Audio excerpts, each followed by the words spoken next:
Sinasabi ko na sa inyo guys, ang dami talagang may gusto nitong bodysuit. Yung itinatago niya yung ating taba sa tiyan natin. Kapag malaki yung tiyan natin, talagang as in. Grabe guys, so tignan nyo to. Ang dami nag-check out. O kung hindi ko ba naman gusto, tatlong meron ako. Ayan, yung medyo malapad ang sleeve. And then may spaghetti tayo. And then meron tayong round neck na merong sleeve.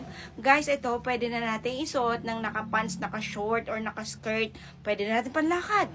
Yes, tinatago po nito yung ating taba sa tiyan. Ayan oh, kasi garterize po dito. Tapos para na siyang ano talaga, ayan, may para ka ng may pam double ng panty mo. And then yung tong hip lifting, guys, ito oh.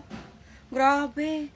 Ang dami-daming may gusto nito, promise. Ito yung nakakapag-emphasize ng ating puson, pinapalit yung ating puson, pinapaganda yung ating baywang at ating balakang, pinapalapad niya, pinapabilog niya yung ating puson. Promise guys, ang ganda talaga nitong tong hip lifting. Ayan, nabubulol pa ako. Guys, kung gusto nyo, available yan dito sa ating Yellow Basket.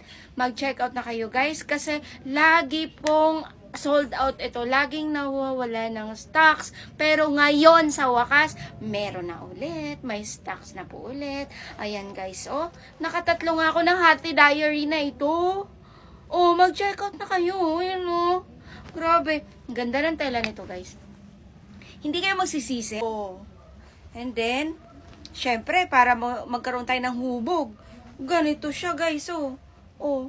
Meron siyang garterize sa bandang tiyan. Kaya liliit at itatago niya talaga yung ating taba. So, mag-check out ka na. Bye!